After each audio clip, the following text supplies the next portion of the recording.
بسم اللہ الرحمن الرحیم۔ آج آپ صلی اللہ علیہ وآلہ وسلم اور حضرت خدیجہ رضی اللہ تعالی عنہا کی شادی کے واقعے پر بات کریں گے۔ حضرت خدیجہ خوالد بن اسد کی چہیتی بیٹی تھی۔ ان کی پہلی شادی ایک نوجوان ابو حالہ سے ہوئی تھی۔ ان کے ہاں 2 بچے پیدا ہوئے تھے، مگر کچھ عرصہ بعد ابو حالہ وفات پا گئے۔ اس کے بعد انہوں نے مکہ کے ایک متمول تاجر عتیق بن عائد مخرومی سے شادی کر لی۔ ایک بچی کی ولادت کے بعد عتیق بھی انتقال کر گئے۔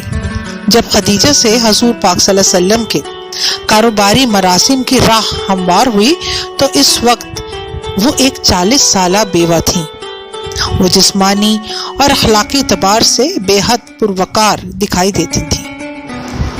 خدیجہ صرف جسمانی طور پر ہی صحت مند نہ تھی، بلکہ ان کے اخلاق اور عادات کا شہرہ زبان زد عام تھا۔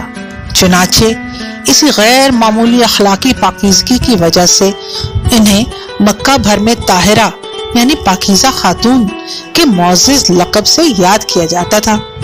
قبیلہ قریش کی کئی چوٹی کے سرداروں نے آپ سے شادی کی خواہش کا اظہار کیا تھا، مگر آپ نے ان سب تجویزوں کو مسترد کر دیا تھا۔ انہیں حضور پاک صلی اللہ علیہ وآلہ وسلم کی اعلیٰ ظرفی اور حسن اخلاق ہی متاثر کر سکے۔ چنانچہ خدیجہ کی طرح حضور پاک صلی اللہ علیہ وسلم بھی اپنی غیر معمولی دیانت و امانت کی وجہ سے امین یعنی قابل اعتماد کے معزز لقب سے شہرت حاصل کر چکے تھے۔ اس لیے طاہرہ نے امین ہی سے شادی کا تہیہ کر لیا۔ اس زمانے کے مروجہ رسم و رواج کے مطابق عورتوں کو اپنے ازدواجی معاملات طے کرنے میں مکمل خود مختاری حاصل تھی۔ خدیجہ نے جب حضور پاک صلی اللہ علیہ وسلم سے ازدواجی رشتے کا فیصلہ کر لیا تو انہوں نے اپنی ایک قریبی سہیلی نفیسہ سے دل کی بات کہہ ڈالی اور یوں شادی کی بنیادیں استوار ہونا شروع ہوئیں۔ نفیسہ بہت سمجھدار خاتون تھی۔ وہ فوراً حضور پاک صلی اللہ علیہ وسلم سے ملی اور باتوں ہی باتوں میں آپ صلی اللہ علیہ وآلہ وسلم سے پوچھا، آپ شادی کیوں نہیں کر لیتے؟ آپ صلی اللہ علیہ وسلم نے فرمایا، میرے پاس مطلوبہ مال و دولت نہیں ہے۔ نفیسہ بولی، اگر کوئی حسین و جمیل، خوش اخلاق اور اعلیٰ خاندانی خاتون آپ صلی اللہ علیہ وسلم کا اس کے ساتھ رشتہ ہو جائے تو کیا آپ اسے قبول کریں گے؟ آپ صلی اللہ علیہ وسلم نے دریافت کیا، آخر ایسی خاتون ہے کون؟ جب نفیسہ نے خدیجہ رضی اللہ تعالی عنہا کا نام لیا تو آپ صلی اللہ علیہ وسلم نے فوراً رضامندی کا اظہار کر دیا۔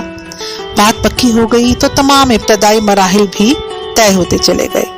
شادی کی حتمی تاریخ مقرر ہو گئی۔ حضور پاک صلی اللہ علیہ وآلہ وسلم نے اپنے عزیز و اقربا کو لے کر خدیجہ کے گھر تشریف لے گئے۔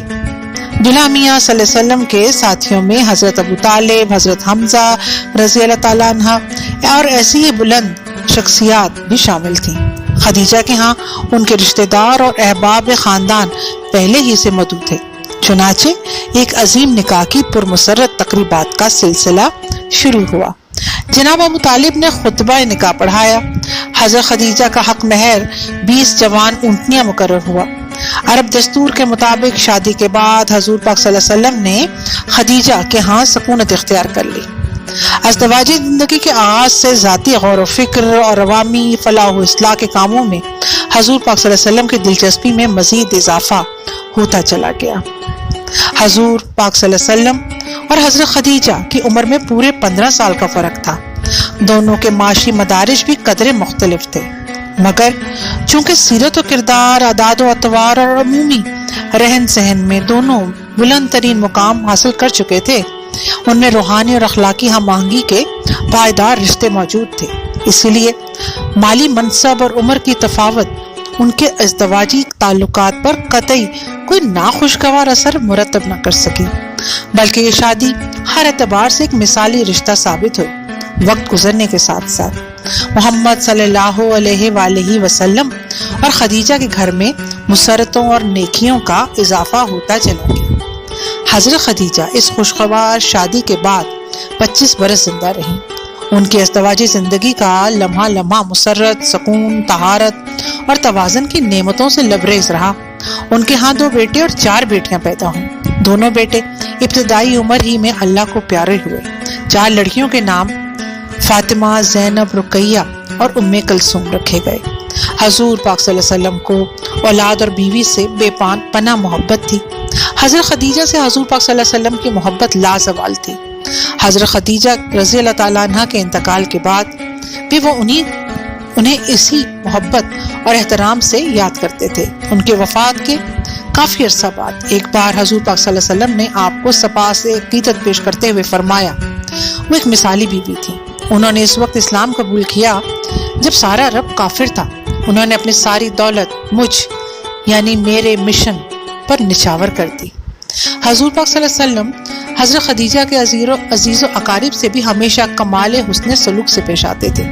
چنانچہ ان کی وفات کے بعد جب بھی ان کے رشتہ دار یا سہیلیاں آپ صلی اللہ علیہ وسلم کی خدمت میں حاضر ہوتی تو آپ صلی اللہ علیہ وآلہ وسلم ان کے ساتھ عقیدت اور محبت سے پیش آتے۔ حضرت خدیجہ کے بعد آپ کی زندگی میں اور کون کون سے واقعات رونما ہوتے گئے، سلسلہ وار سننے کے لیے اس چینل کے ساتھ جڑے رہیے۔ جلدی نئے واقعے کے ساتھ حاضر ہوں گی، تب تک کے لیے خدا حافظ۔